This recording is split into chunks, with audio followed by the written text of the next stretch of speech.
Good afternoon, good morning, good evening, wherever you're watching from around the world. It's so great to be back live streaming again here at Bob Reeves Brass.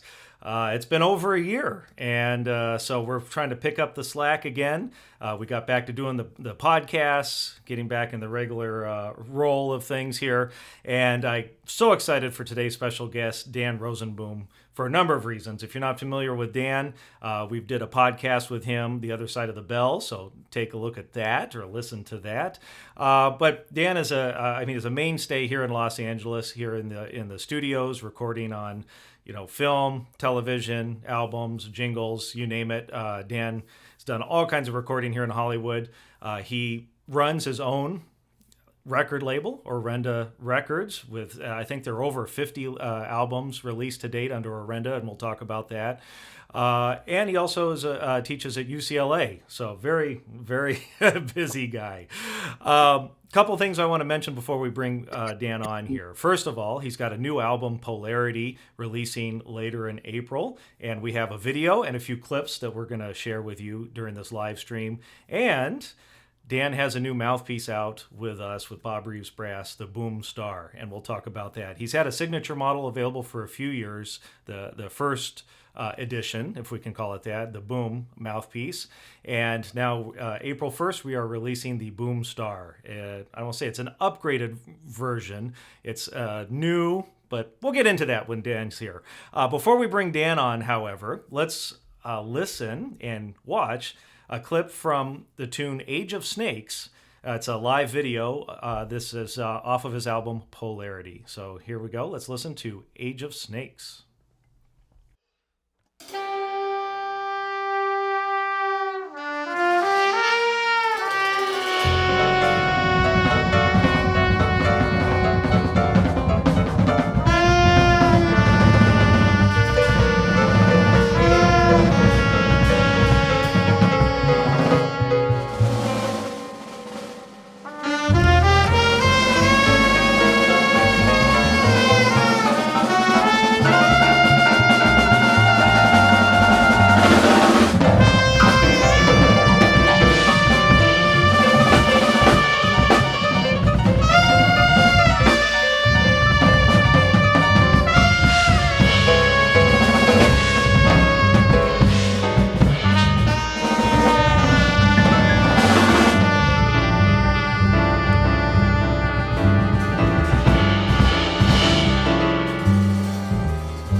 Whew, what an opening. Here we have Dan Rosenboom. Dan, looking great today. Thanks for joining us. Well, thanks very much for having me, John. So, And thanks since we started off with Age of Snakes and Polarity, let's start with questions about the album. So tell us about Polarity, and where did you get your inspiration from for this album? Well, as you mentioned, the album's called Polarity. It was recorded last spring, and it's been a long time coming, but it's coming out at the end of April. It features a primarily acoustic quintet with saxophonist Gavin Templeton, pianist John Escrete, bassist Billy Moeller, and drummer Damian Reed. And really, the inspiration came from these musicians. We had done a performance at LA's ETA venue in the fall of 2021. And shortly after we did that, we were invited into producer Justin Stanley's private studio to record an album. And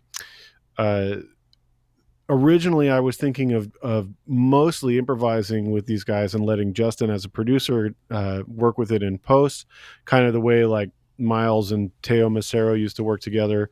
But as we got closer to the date, the band convinced me that we should document some of my compositions. So I got a collection together and brought the band into the studio, and we knocked it out in a single day. And I think, our producer Justin did an incredible job with the sound. The video clip you just saw is actually not from the album. The tune is on the album, but that's a different performance that we did at Justin's studio. The video is actually here from the studio behind me, as you see, which is in my garage in Long Beach. So little difference there, but I think you guys will really enjoy what you hear when the record comes out. That's awesome. And as Age of Snakes, correct me if I'm wrong. I mean, that's like a 13 or 14-minute tune, right? I mean, that's pretty Well, heavy. it's the video is about 14 minutes, and it goes through a whole range of different moods and tempos and textures, and everybody in the band contributes equally creatively to the arc of the song. And I would say that the track that we recorded for the album, same composition, but the version we did for the album is really the centerpiece of the record, and it actually is about 19 minutes long on the album, and it'll be side A of the vinyl, which incidentally is arriving any moment now at my house. So I was hoping I'd have a copy to show you guys here on the podcast, but daylight shipping hasn't arrived. Well, I mean, maybe, who knows? Anything can happen on a live stream like that. So maybe Sure. maybe they'll show up. And in which case, I'll start tap dancing if the delivery comes, so we can see what the vinyl looks like. I think we all want to see that, John. And so we already have Nathan Samuelson checking in from Canada. Hey, Nathan, good to see you. Fellow Hey, Nathan. podcast previous guest and live stream guest. And a couple things for those of you viewing, let us know in the comments where you're viewing from. We love doing these live streams and connecting with folks from all over the world. And also, most importantly, leave your questions. I can see your comments on here, and we'll ask them directly to Dan while we got him here for the next 45 minutes or so. So fire your questions away. Dan is a wealth of knowledge about everything, right? I can toss you just about anything. It just occurred to me that the video you just saw of the Age of Snakes isn't publicly available, but if you're interested, sign up for my mailing list. I can send John the link, and then I'll send you the video directly so you can check it out if you're interested. Awesome. Yeah, so we'll make sure we get that to folks.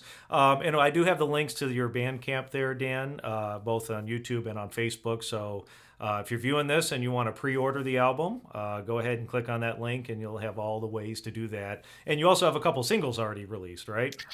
Yeah, there's 2 singles out already. One's called War Money, and the other is called Tidal Mirror, and they're about as far to either end of the spectrum as you can get. We wanted to show a couple of different moods that are available on the record. So War Money is like a all out improvisational fast swing kind of exploration, and Tidal Mirror is a much more ethereal kind of Blade Runner-y synthy soundscape kind of vibe, and it's really cool.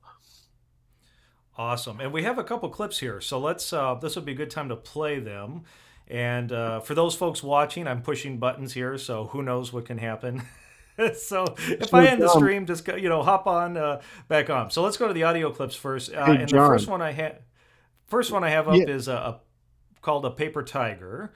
So let's bring that up here. So there we go. Yeah, let's see. So I think it's a little bit of the intro and then some of your solo.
Spitting some fire there, Dan.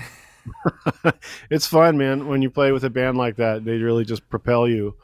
Um, yeah, so that single will be actually released next Friday. So if you're interested, it'll be available on Spotify and Apple Music and Bandcamp and all of those platforms.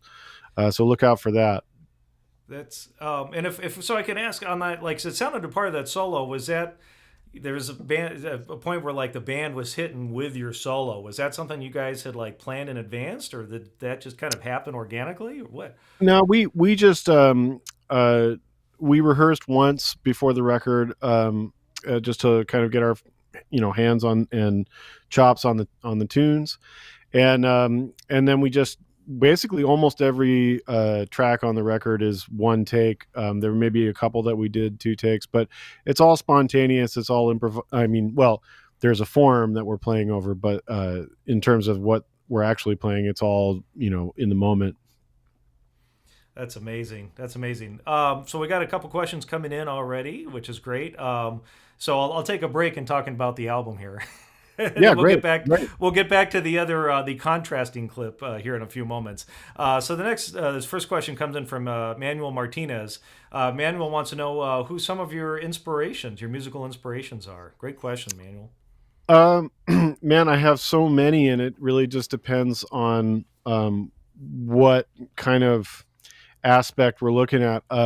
In terms of my own creative music, I'm really inspired by people like uh, John Zorn and Ornette Coleman and Don Cherry and Miles Davis and Woody Shaw and Clifford Brown and Igor Stravinsky and I don't know, just the list kind of goes on and on. Peter Evans is a great inspiration currently living.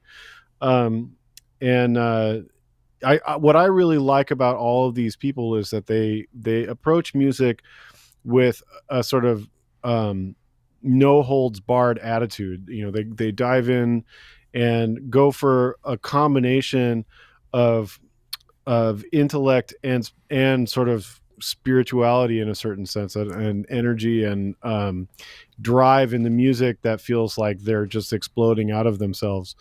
And that's always been a characteristic that I really appreciate when I listen to especially individual players, because you can get a sense of like what they're not only what they are, but what they strive to be, what they are, really uh, striving for, and I think that's something that connects with me very deeply.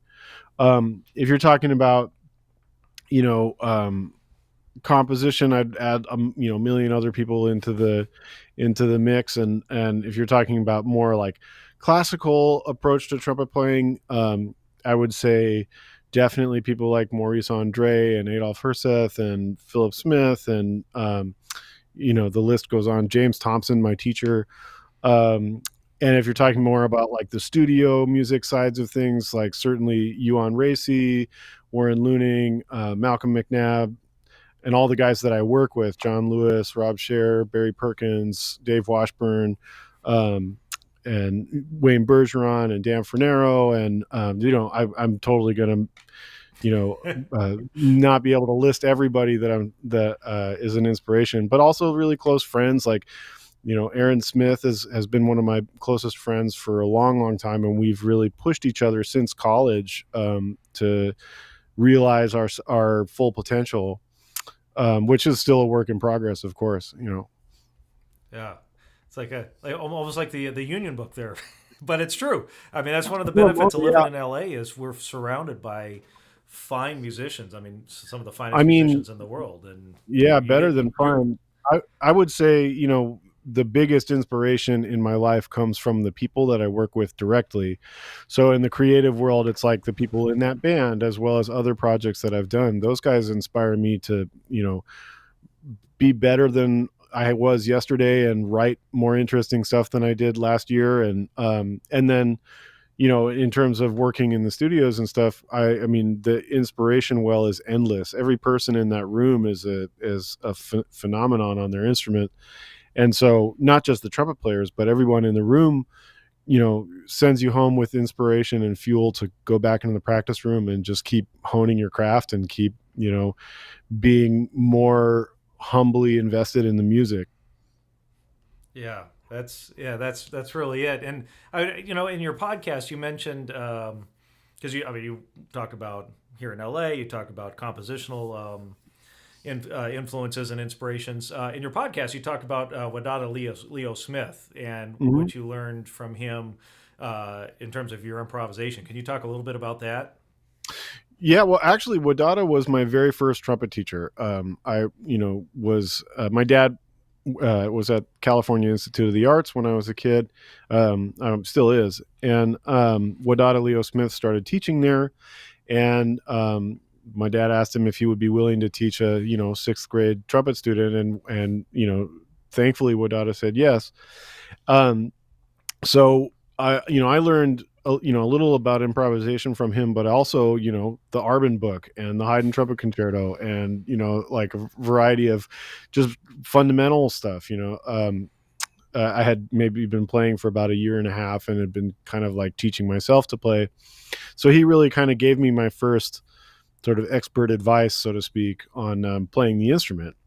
And then shortly thereafter, I got to study with Roy Poper, who was really my teacher throughout most of high school, and really, instilled like a real strong fundamental bass, and introduced me to all sorts of new classical music that I was previously unaware of, and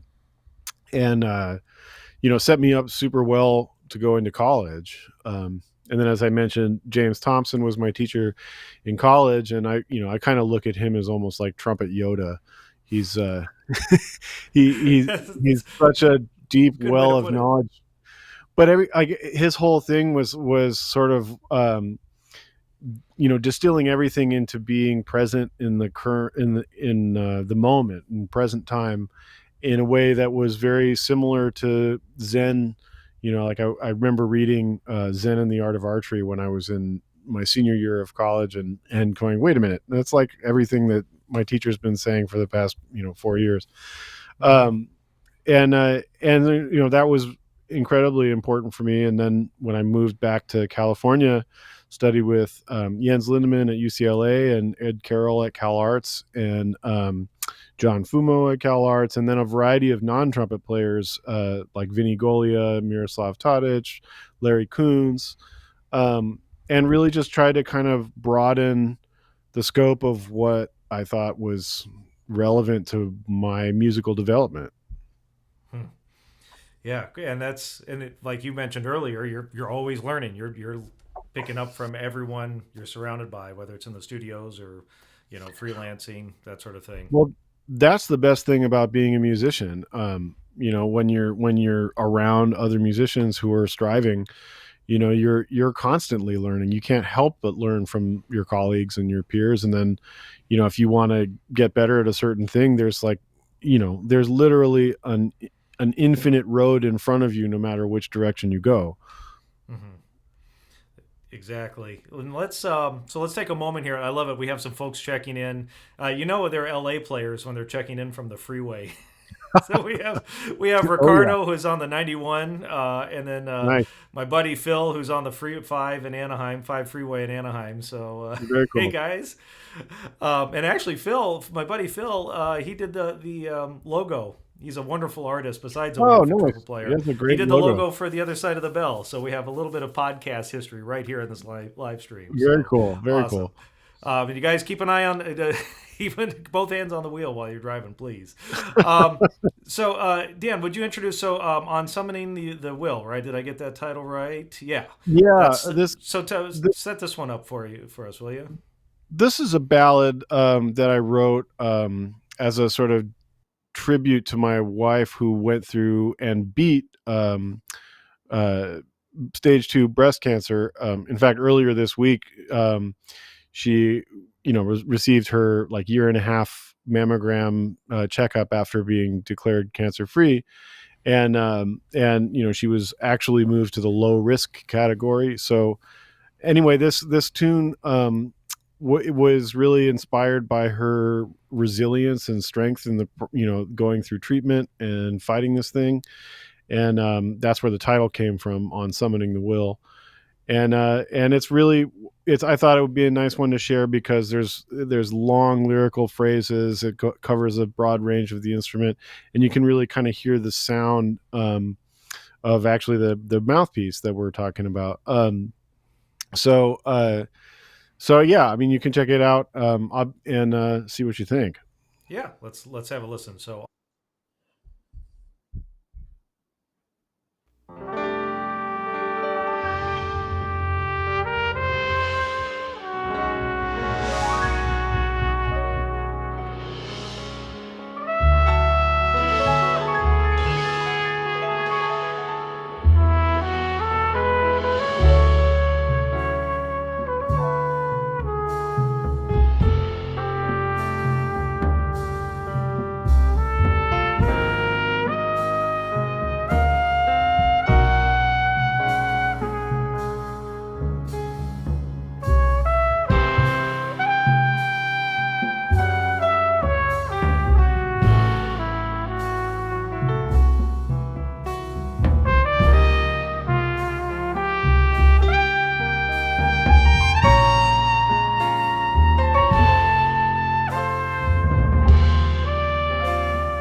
Whew, absolutely beautiful. Thank Absolutely you. beautiful, and even and knowing the story behind it, the inspiration behind it, even more so. So thank you for Yeah, that, and thank you for letting us share this on the stream. of course. Well, I mean, And I think music is like one of the best places to put your emotions and process what you're dealing with in life. So I think that's you know that's really what we all are trying to do when we're getting into expressive playing. Is we're putting what we live through the horn, as Charlie Parker, sort of, to paraphrase Charlie Parker. You know, exactly. More folks checking in, choking in, getting choked up, joking, and yeah, we'll yeah. Please don't choke. no joke. More folks checking in. Morris Northcutt, another podcast. I said that we had this before with the live streams, where our podcast club is pretty close knits. So it's I neat to like it. see. Yeah, and success leaves clues. Like you Hmm. know, the guys, the players that are on the podcast tend to be eager to learn more information, and they're the ones listening to the live stream and trying to get all these tidbits. So good to see you on here, Morris. So we have a couple questions coming more about studio Hmm. playing, and Sure. then we'll get to the boom mouthpiece, the boom star that you alluded to on the Hmm. recording. So I mean, in terms of the studio playing, like I mean, how can you prepare for your day? Do you know what you're going to play going into the studio, or is it a complete surprise? And then what do you do with your playing to be ready for anything? Well, I mean, it sort of depends. I mean, the for the most part, we don't really know what we're going to have to play until we get there. Every once in a while, they'll send out a music link with some PDFs to look at ahead of time, and but by and large, like, we're all so used to just reading on the spot that there's not a whole lot of uh, there's not a whole lot of prep usually in terms of practicing the specific music. But that said, most of the trumpet players will get to work about an hour in advance, and so we can all kind of warm up at a leisurely pace. Take our time. Um, I like to have a warm up that touches all the bases. A lot of what I did for years is laid out in a book I wrote called The Boom Method. Um, which has a lot of the things I would use to warm up. Lately, I've been condensing that a little bit into what I call the menu, which is basically, you've got your menu of things that you need to make sure are in good working order, like tone production, air movement, arpeggios across the horn, scales up and down the horn, articulations of various sorts. So I kind of cycle through things in a more spontaneous way, going through all the various keys until I feel like I can play around the instrument with as much consistency and effortlessness as I can. And then you just kind of keep focused during the day. I mean, a lot of times you'll be sitting around for a while, and then you have to pick it up and go. So you have to stay mentally sharp, so that you can access all of your playing faculties at a moment's notice. And that's one of the things I think that people find the most jarring when they haven't experienced it before, is just the you might sit around for 45 minutes and then have to go 0 to 60 in no time. um but in general, it's really a combination of trying to stay physically relaxed but engaged, and then mentally focused and in the moment. Yeah, and I don't know if this has changed. I remember hearing stories in the old days, pre-computers, where orchestrators are literally sitting at desks writing out parts at the last Yeah. moment or changing things. I mean, does that kind of stuff still occur, or Absolutely. There's lots of times where, say, they send a music folder ahead of time and there's some PDFs in there, and you might see like 6 or 7 cues, and then you get to work and there's like 20 more cues on the stand that just didn't get done in time, or they'll be coming out in between takes or on a break, and passing out new charts that have just been completed while you were recording the previous thing. So again, like, you really can't rely on any kind of forward practice. You just have to make sure that your practice is geared to be able to at least approach any of the challenges that are put on your stand, no matter what they are. and I highly recommend the boom method. I've been using it myself at home. In fact, it's not on the stand behind me here because it is at my house on my stand at home, and I forgot to bring it this morning. It's all So good. there's my testimonial. If it could help me, it could help anybody, right? Yeah, lots of folks checking in. We got Colorado, we got Canada. So if you're watching this live stream, show us first of all, show some love. Hit that like, hit that love button on Facebook or on YouTube, and let us know in the comments where you're viewing from, and also ask a question to Dan. We have Dan Rosenboom here live asking your questions. So please go ahead and type your questions in. I know a lot of you folks are interested in about studio recording, things like that, but Dan also runs his own record label, does the business side, the marketing side, freelances, does all kinds of things. So one other thing about the studio stuff, Dan. I mean, I know there's sections in LA. I mean, there's the kind of the regulars, but they rotate in and out, right, depending on who's available and who's contracting.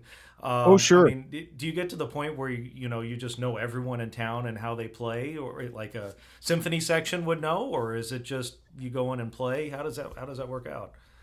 It's a little of both. I mean, you start to get a sense, at least for the people that you see fairly often, how they play and how you want to complement that as a section player. I think one of I tell all my students, and I got this straight from James Thompson: a great second trumpet player is worth their weight in gold. So you want to be just as able to match whoever you're sitting next to as you are able to lead a section or to play a solo or whatever. I think being a good section player and a good colleague is a huge part of working consistently. And I'll emphasize the good colleague part. I mean, when you get into the studios, or like, that level of playing, whether it's a symphony orchestra or Broadway in New York or whatever, when you get to that level where everybody is super competent, being able to play well is just a prerequisite for getting into the room. Everything from that point on is about vibe. It's about the subtleties in terms of intonation and balance and matching phrasing and articulations and cutoffs, and making sure that you are supporting your colleagues in a way that makes them feel at ease, um, and that the classic line is check your ego at the door, because on any given day anybody could be called to play any part. So Yeah. you just show up and you do the best job that you can with the people that you're with and try to make it a good hang. And that's really kind of the name of the game, as far as I can tell. Yeah, and was it the famous Gary Grant studio musician's handbook guide? The list of things. And I think every fourth or fifth one was about keeping your mouth shut, right? Like, Yeah, I mean, really, you have to recognize that, like, everybody's there, because they deserve to be there, and everybody's got something to contribute, which means that if everybody was talking all the time, everybody was like chiming in, it'd be kind of a mess. But also, you have to trust your colleagues to do their job well. And if I mean, obviously you talk about certain things as they come up, or like, let's cut this note off here or there or wherever, but for the most part, there's the old adage, which I like, which is show up, shut up, and play your ass off. And I mean, if you do that and you're a good hang, and you you treat your colleagues well, I mean, that'll take you very far. mhm. Yeah, and like you said before, it's playing is just the first part of it. Because there's Yes, lots of people that can play. Yeah. I like to think of it as the prerequisite. That's just like the entrance exam. Yeah, exactly it. And if Glenn Appel joining us in the chat, another former podcast guest, and and that's a perfect segue because Glenn is asking about your equipment, so we can Yeah, segue into the Boomstar. Actually, let's start with the horns first. You mind telling us about your horns, because people love to know about that, and then we can talk about mouthpiece geeky stuff. yeah. Well, for years, I've been a Yamaha artist, and right now the rotation that I have includes one of the whatever the newest generation of the Bobby Shoe horn is, and for B flat, and then my C trumpet is a horn I really lucked into. It was custom made for Jens Lindemann by Yamaha, and it has a original MC1 Malone pipe on it. So I think Malone was either his first year at Yamaha, or he was like about to join them, or I don't exactly know when it was made, but it's a really beautiful horn that I feel really lucky to have it, because there's no other horn like it, at least as far as I'm aware. Every little thing was kind of tweaked for Jens, and it's worked really well for me, for almost 20 years. um, and then I have their whatever, I forget the number of the piccolo, but it's their 4 valve piccolo, and same thing with the flugel. I forget the number, but it's a nice flugelhorn. I've also been really enjoying playing the Van Laar quarter tone trumpet that I got through Bob Reeves a couple of years ago. One of the things I really like about it is that the quarter tone aspect of it is really a fun, like, extra gear to pull out in improvisations, but also without the quarter tone valve, it still plays beautifully as just like a regular B flat trumpet. So it makes it really useful, especially in my small groups, because you can just play it like normal, and if you want to go into the weird zone with the quarter tones, you have that option. I've also been really enjoying playing a Shilke X3 that I acquired last summer. It's a bigger horn than what I normally use at work, and so I usually like to practice on it at home, because it really gets my air moving in a nice way, and it's in a way it's sort of like swinging a weighted bat when I go to play any of the other horns, like that are slightly smaller bore. Everything feels very, very easy after practicing on the Shilke. And then another horn that I really have been enjoying is a Van Laar B7 that I got through Bob Reeves recently. I think it's got a really beautiful, rich sound, and I like to use that also for kind of like small group playing, or recording solo stuff at home a little bit. So yeah, I kind of go through these rotations with the horns, just to kind of keep things interesting. I have a couple of old like Selmers from the 50s, Selmer Parises from the 50s that I just like as kind of like a old fun thing to mess around on.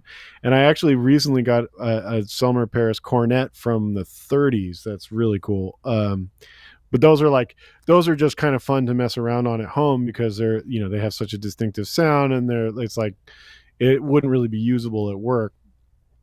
Um, but they're fun, and I think that's, for me, like that's the biggest thing is like you want to have fun playing the equipment that you're playing. And then as far as the mouthpiece goes, it's Now, it's this the now whole we're getting to the like fun stuff. reason for the occasion. Yeah. All right. So and from our end of things, from the manufacturer side, this has been a really fun journey for us because when you first came to us years ago, you were just on a 5C. I mean, you really hadn't experimented with anything. You've been playing, I think, correct me if I'm wrong, the same 5C since you were a child. Is that?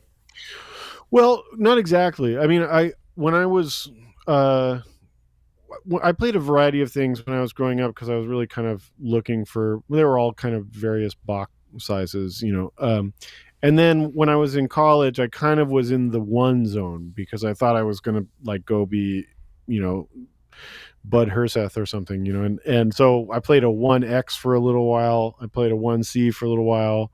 I messed around with some other things. And then I found the 5C when I was a senior in college. And the thing that I liked about it is I didn't feel like I lost any bigness to the sound, and everything felt a little bit easier. And I know that there's some players who have a philosophy like you should play the smallest thing that feels comfortable. Um, I'm I'm not necessarily sure I buy that hook, line, and sinker, but I think there's a lot to it in that, ultimately speaking, you're going to sound the best if you're playing something that that allows you to be fluid and accurate. I mean, if you're fighting to play something large because you think you get like a massive sound, but then you chip every other note or you have like seriously limited flexibility, then what's the point? Um, so I think it's a balance between playability and sound. And that's really, what led me to you guys after playing a 5C for I don't know, over 10 years. um, the What I found was I had to work too hard on the 5C to get to the brilliance that you sometimes need for more commercial playing. And I had to kind of like manufacture a certain quote unquote orchestral sound, like when I would sub in the LA Phil or in on more classical settings.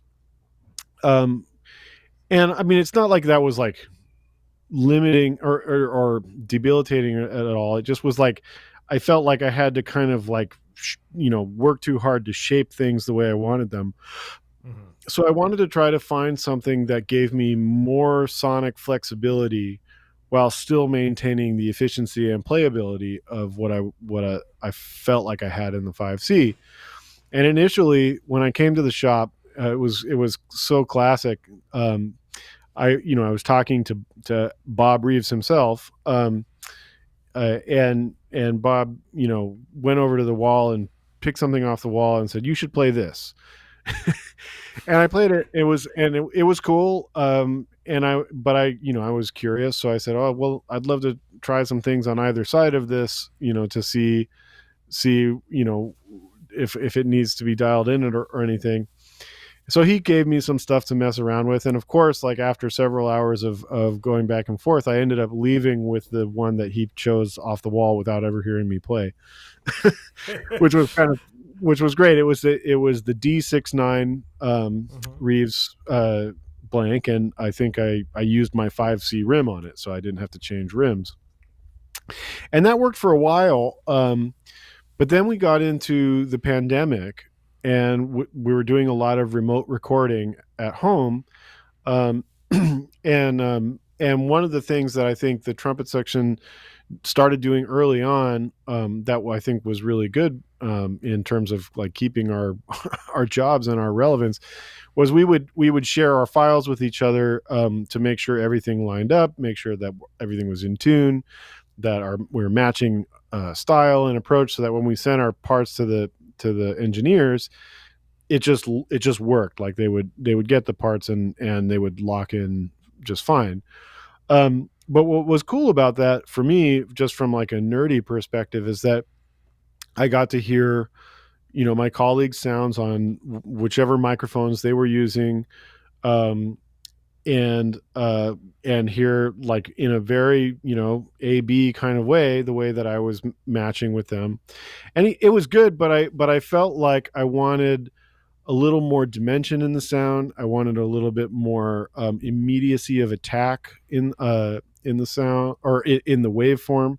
Like, it was cool zeroing in on the waveforms, because I could see, like, you know um, a little bit of like a like a nipple on the front of the waveform where the articulation was before the sound kicked in.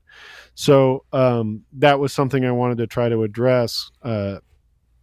And I was also working on it in my own playing, of course, but I thought it was a cool starting point for the conversation with Brett Kendall, at Bob Reeves, about the idea of building a custom mouthpiece, and that's kind of how this whole journey kicked off. Hmm. So, Brett made a variety of prototypes, and we ended up, after a couple of months, kind of settling on one of them as our sort of winner, and then we made a couple little tiny tweaks to that, and that's what became the original boom mouthpiece. And what's been so cool about this process is that, that came out, and I thought it was a great improvement on what I had been doing, was working for me really well in a variety of contexts. And I played it for about a year and a half, and then I'd gotten a chance to play it in my small groups, in, rock band settings, in orchestra settings, in brass quintet settings, in studio settings, in, small group jazz settings, and so, like, I had a sense of how it worked well in all of those areas, and what I felt like we could maybe improve. So a couple of things that I wanted to improve were like soft response, and a little bit more depth in like the lows of the sound. And so we kind of went back to the tweaking board, and I would come up, and Brett would, work on something and shave a little off here, and, make a little adjustment there, and say, try this. And so we, honestly, I can't say what technically happened to the mouthpiece, but what I can say is there was a certain point where he handed me something, we put it in, and both of our eyes got wide and said, "Well, that's a big improvement." And Yeah. he was like, "There's like twice as much sound there," and I felt like all of those things had been addressed. The soft response was better. There was more lows in the sound without sacrificing any of the brilliance in the highs, and it just kind of like locked in and clicked. And I've now been using that, at work for about 6 months, and I tell you, I am thrilled. Like, it is just working in every context, you know, uh, even better than what we had before.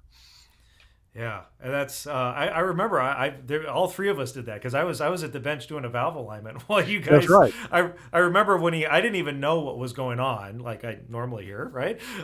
Insert your own joke. But yeah, I was doing alignment and you started playing, and put my horn down and looked, and I said, what the heck was that? And you guys were both equally as shocked, and it's great to be able to hit on something like that. So Yeah, and what I love about it, it was uh, Brett had said, like, right before, that version, he had made, he had made a blank, and I was playing on it, and he goes, "I think I have an idea.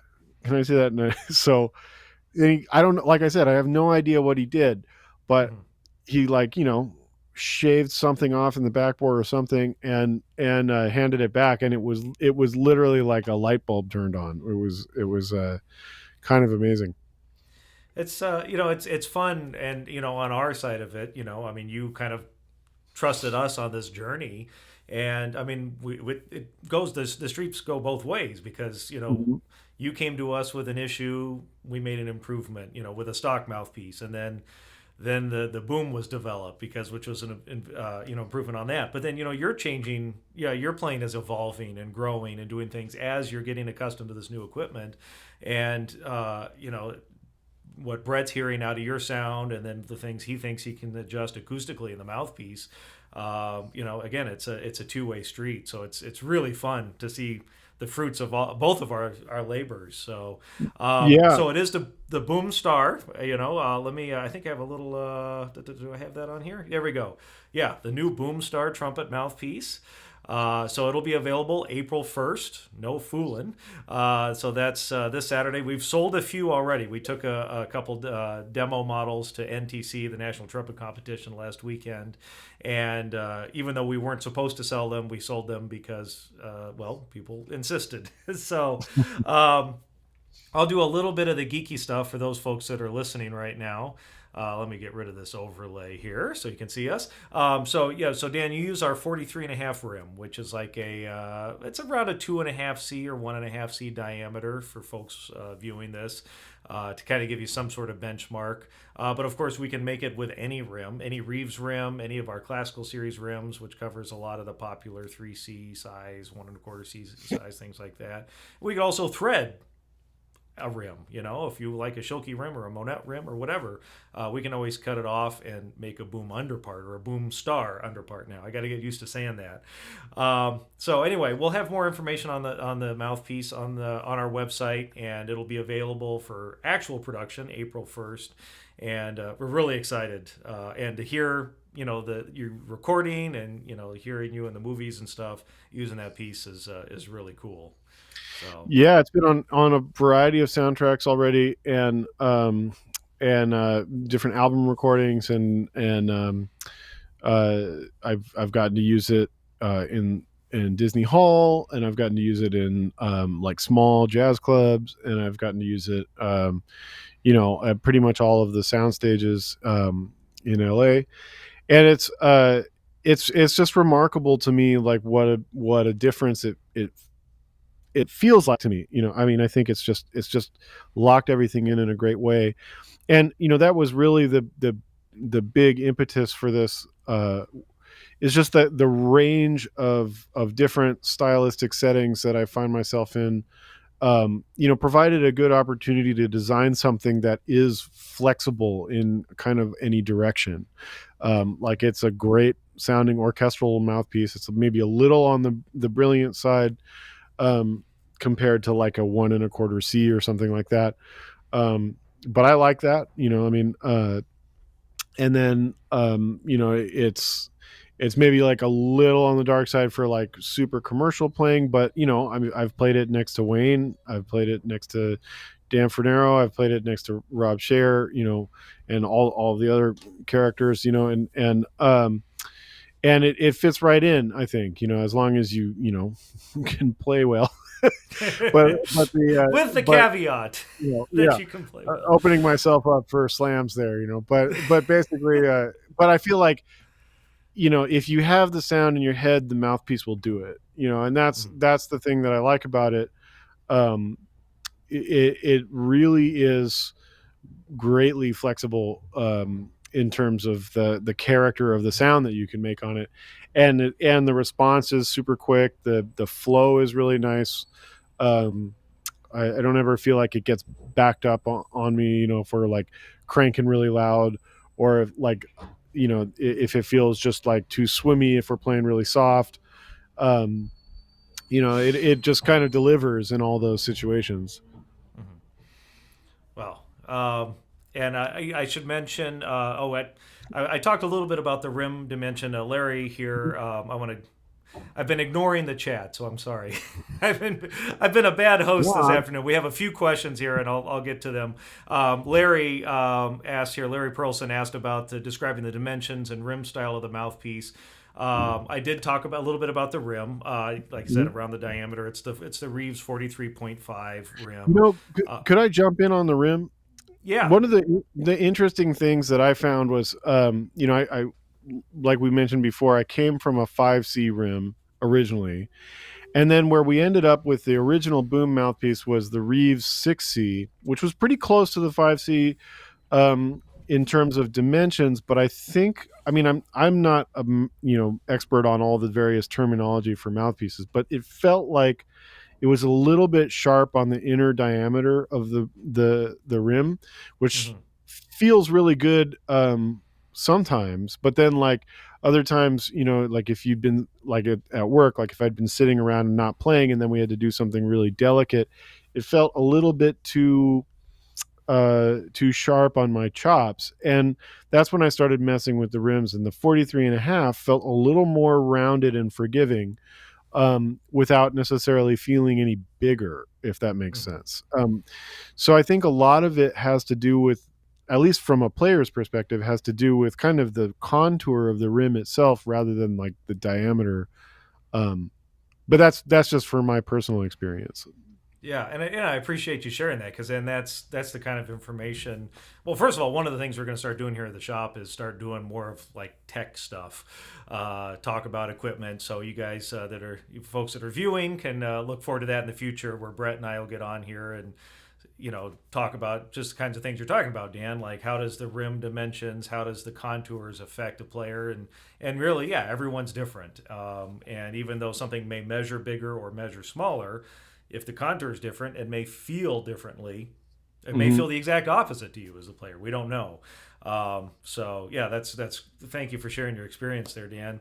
And then just to kind of wrap up the rest of the piece, I mean, the cup is based on the Reeves D cup. D as in dog, which is not the same as a Bach D. Like if you were to play a 7D or 3D, something like that, it's a different cup.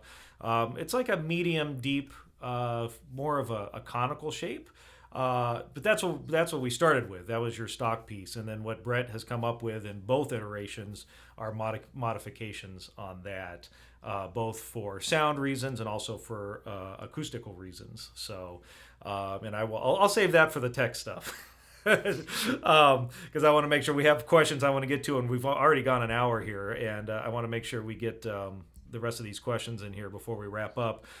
So to finish up with that piece, though, so roughly a Reeves D cup.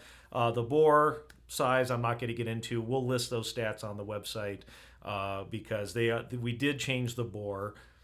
I don't like talking about the bore or throat section. It's one thing. It's an easy thing to measure, but it really gives you no idea of how the piece will play, because it's an interplay between the cup, the bore, and the back bore. And the back bore, someone, Steve Frost, I see in the chat there. He's asking about the back bore description. That one's, I mean, Dan, you played the 6.9 back bore. I mean, what Brett came up with is kind of a more versatile version of the 6.9. I think. Yeah, I think when one of the things we were doing when we were modifying the original D69 to get towards whatever I had in my head as a custom, um, the uh, the to me the sound of the Bach 5C was still kind of my favorite, just basic sound when I was playing the D69. And so we wanted to try to retain the efficiency of the 6.9, but get a little bit more of the sound of the 5C. And we tried various ways of going about it, like messing with the cup, as John said, messing with the throat, and messing with the backbore. And I know that Brett got pretty meticulous with some very subtle changes in the backbore, um, and I'm honestly not totally sure what exactly he did, but the feeling of playing it feels like you have a big, broad, like fat sound, but the kind of like efficiency and blow of like a commercial mouthpiece, where like one thing I've been doing, lately is just like, relatively mezzo piano down, like articulations up to the top of my range and all the way back down. And it doesn't feel like the blow of the backbore either loses support or tightens up too much. It just kind of stays very much the same throughout the registers for me. which is kind of a new experience in terms of a mouthpiece for me. Like I felt like the Bach would like just disappear above like a high D. Like it just, I mean, I could play up there, but it was took so much muscular effort to just lock it in. And then the 6-9 would get up there, but would get kind of shrill, in my opinion. And then this whatever we've landed on, like I said, like I sometimes playing a high F could feel like playing an octave below, just in terms of the blow. The air doesn't feel restricted anywhere. Which I like. I mean, I'm not necessarily sure if that answers the question or not, but that's kind of like the best I can put it into words right now. Yeah, and I mean, you can't describe a shape really, and I think the important thing to realize and what we've been doing here, especially the last few years, is um, really getting into acoustical design. I mean, Bob was notorious for that. I mean, his original backbores, the two, the 6-9, the 6-9-2, all of those, he didn't just fall upon. I mean, they were designed. And not that there's anything wrong with them, but for the most part, they were all designed 50 years ago. And playing has changed since then. The equipment we're using, the equipment players were using in 1969 is different than what the equipment we're using today in 2023. Well, and And the and so, the musical demands on the player are different. mhm, We're exactly. we're asked to play in a different way a lot of the time. Um, Yeah. so yeah, I mean, I I think this is the kind of backboard that you could swap from a like whatever you're used to, and uh, I mean, I guess this is sort of hard to say, but I feel like it would feel very natural for most people to play because it doesn't feel like it gets restricted at all. Mhm. Yeah, it's fairly. I mean, size wise, it is fairly medium, middle of the road. Medium to medium large. And Brett's answer, I love this, and he gets this. I mean, Bob used to say, "Well, it's bigger in some areas and smaller in some areas."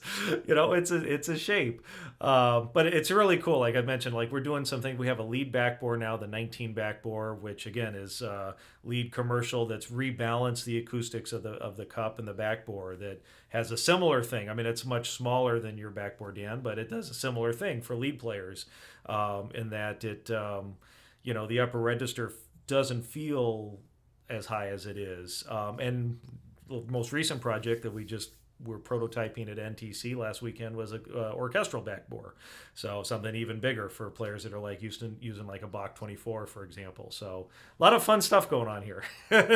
Always keeping busy. Okay, I think that's enough about mouthpieces. And I appreciate all the input in Well, the stories well, because it's let yeah. me just say one other thing though.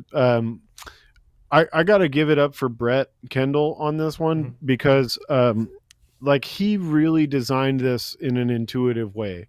The whole process was he'd make something, hand it to me, I'd play it for him, he'd listen and say, "Okay, I have an idea. Let me try something." And then, you know, do a little tiny tweak somewhere and it would change everything, just enough to tell us whether that was a direction we wanted to go in or not. Mhm. And in through the process of going back and forth on this kind of stuff, I think he really intuitively found whatever the right balance is. Um, like I said, for this to be kind of like a perfect fulcrum, like you could go either direction sonically pretty easily from this midpoint. And I think that just takes a lot of intuition and uh, openness to the process and not being set in one's ways. And I think that's what is really exciting about this new generation of mouthpieces from Bob Reeves. Mhm. And I'm sure Brett won't mind me telling the story, but I remember when he'd only been working here a year or two and was already starting.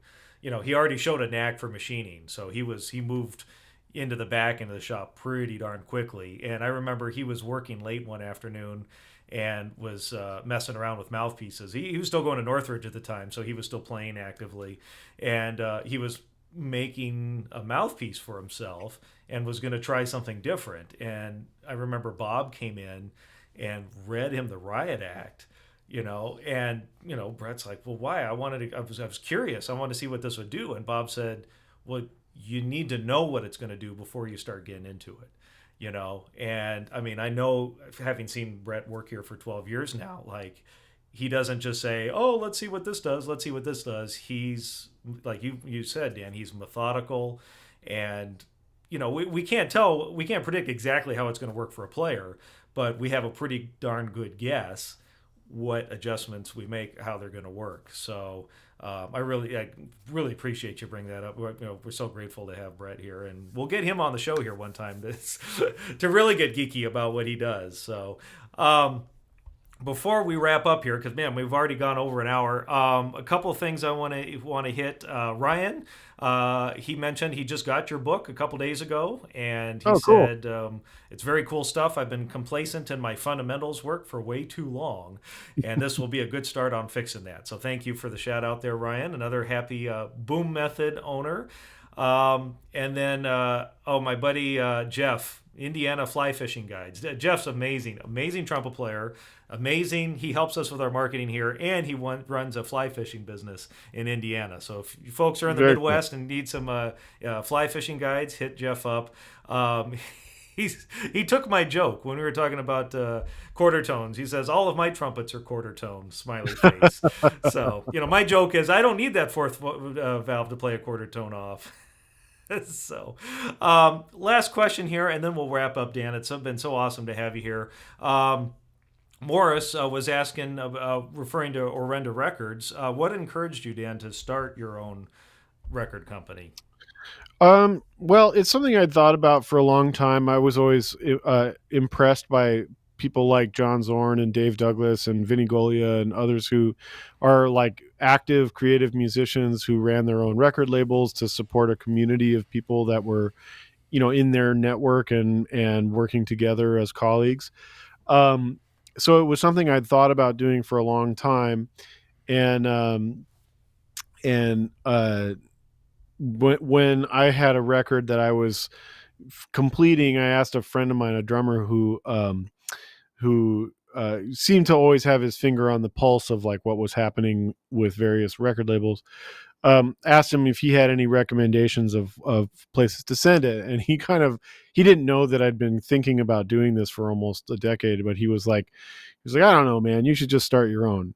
And that was really the moment I was like, okay, I'm just going to do it. And it's been a kind of fly by the seat of my pants endeavor, but we're over 100 records in, and it's kind of exciting. So I was off by a factor of two in my introduction. I said you're over 50, only but only 50 records. yeah, I mean that must have been 20 years ago. So you're over 100 now. That's astounding. Yeah, we this is our 10th year of being a label, and my record Polarity that we started talking about is number 101.